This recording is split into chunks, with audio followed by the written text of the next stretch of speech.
Oh, hi there.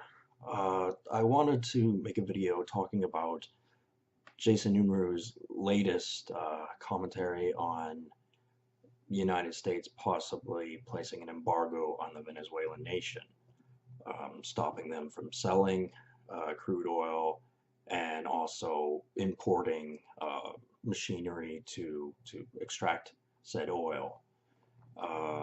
Jason Unruh had made the point of saying that most of the sales as is already go to the United States. This point, I actually don't entirely agree with him.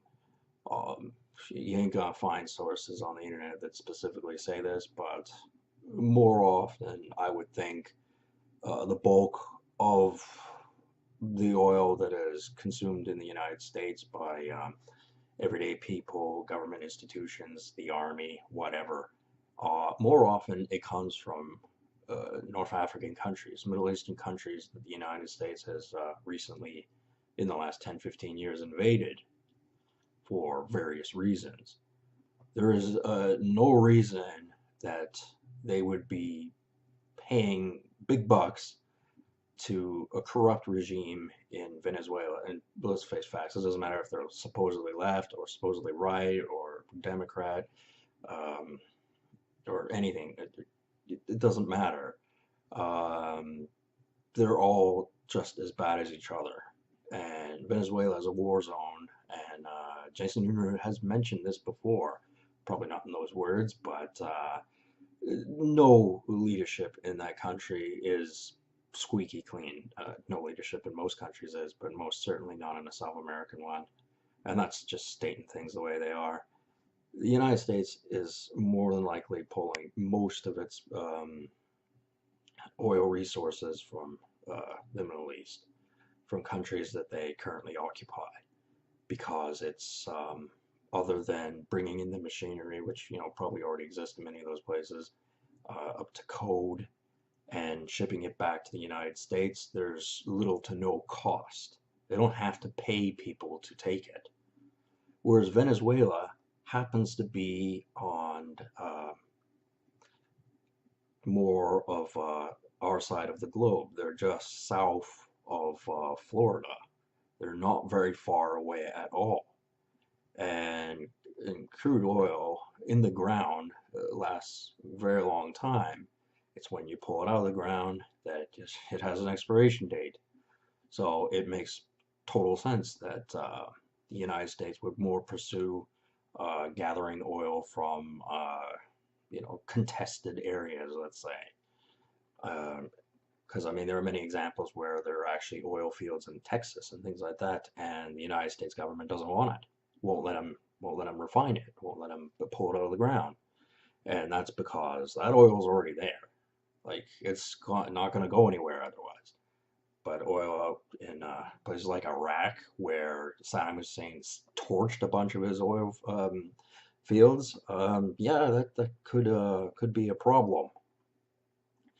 So that was one thing I wanted to criticize about Jason Newmar's video. He goes along with the mainstream, what information is available on the internet, saying that, oh, the United States is buying whole tons of oil from Venezuela and blah, blah, blah, blah. I mean, not that any of those sales would actually benefit most of the people in the country anyway. Venezuela is a very poor country, and its main export, oil, should there be an embargo on it, it will affect everybody in the country, but it, a lot of people in the country are, kind of up the creek anyway.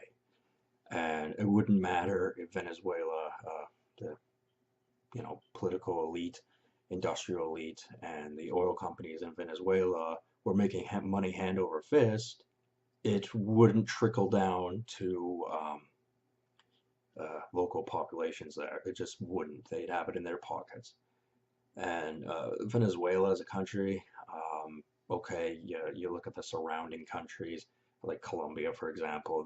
There's some bickering, land disputes with them, but small potatoes.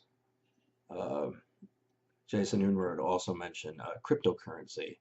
I don't believe that at all. There's Venezuela does not have the computer savvy to really enforce that kind of a currency. It couldn't be protected, even less so than a potential embargo on the oil, um, and the United States dollar controlling, a lot of that sort of area.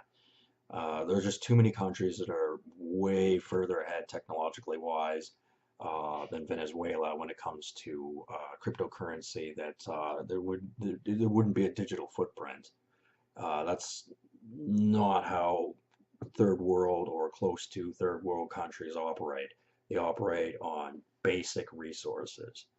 And although they bicker a lot with the Colombians, there's most certainly collaboration in the sense that there's drugs passing through both countries and obviously drug lords and people who make lots of money that way.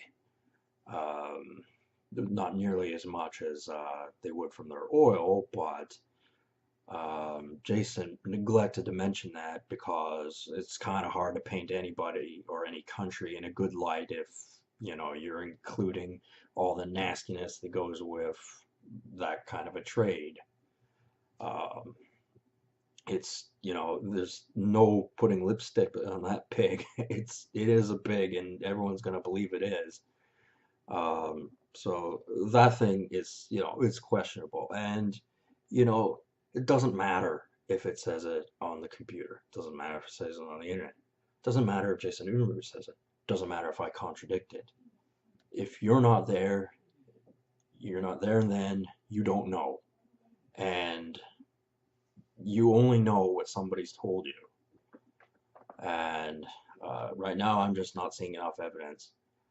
Um, I mean, sure, you get, Venezuelan, I don't know, I suppose tourists come around, but do they know anything? No. They're probably the peasants, if they're lucky, come around these parts. Not that I've ever seen one. I actually probably should have looked into that before I made this video, but whatever. As far as the embargo goes, having a physical embargo in front of Venezuela, I think it may not be cost effective of the United States. Like a lot of people criticize Donald Trump because he hasn't built a wall, and he may never build a physical wall between the United States and Mexico. But you have to take into the social economics of it. If no Mexicans want to come up to the United States for whatever reasons, then it's just like there is a wall there, except it didn't cost a whole bunch of money to maintain and build. And the same thing goes with the Venezuelan oil fields. If for whatever reason, however they do it, no country goes there to buy that sort of stuff, including the United States, because they're extracting resources from other places. And let's not forget about China. China's definitely up there in the gobbling up of oil resources. If China doesn't go around there to collect it, then they don't really need a physical presence stopping people from going there. It's not like the Middle East where they have to have a substantial ground force or, airstrikes and, that sort of stuff to ensure their interest there. Venezuela, although it's a squalid, uh, turmoil, distraught country, is militarily not much of a threat, most certainly to North America or to anybody else really. It has too much internal conflict of its own, and no one single party is going to change any of that, whether they're left, right, whatever. It won't make any difference.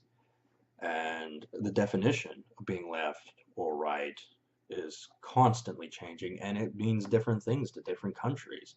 So Venezuelan left is completely different than obviously Soviet Union left or any of that sort of stuff. Basically, it's an authoritarian regime, and it's some douchebag at the top who tells people what to think, how to think, and how things are going to be done. Um, you can call it socialism, you can call it democracy, you can call it any of those things. It ain't make no difference. At the end of the day, it's some asshole at the top of the pyramid shitting on everyone. That's pretty much the gist of it. And um, I just wanted to point out that it was hilarious that Hugo Chavez, he wanted to change the Bolivarian Revolution, the name from motherland socialism or death to socialist motherland and victory. Yeah, that was a good call because you're asking people who have nothing in life, have nothing to gain by doing what you want them to do, to die for your cause, which is basically what socialism has been about since day one. I mean, nice rhetoric is all good and well, but if you don't deliver what your promise is, it doesn't make any difference. You could promise them a pony, a house, a spaceship, and a rocket car made out of gold, but if you don't actually deliver any of those things at any time, then it doesn't matter. Um, well, I guess I will have to think for a second.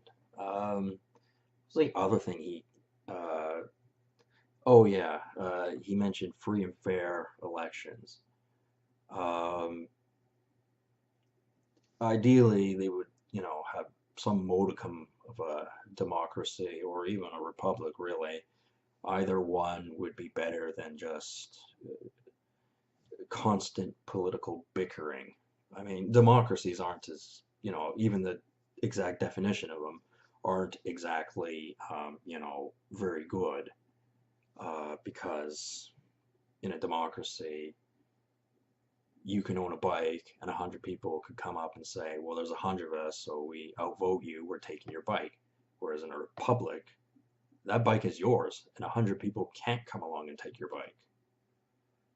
So those are things to consider. But as far as free and fair elections, no, these are all determined by people who you wouldn't like if you knew them, who are fighting amongst other people. If you knew them, you wouldn't like them. So free and fair are definitely not words I would use to describe anything of what they've said. Um, because, I mean, at the end of the day, their mantra is it doesn't matter what you think, just do what you're told. Or don't do what you're told and, live in squalor, I suppose. None of those sound like terribly great prospects. But anyway, I'm going to tail off this video. Talk to you guys later. Have a good one.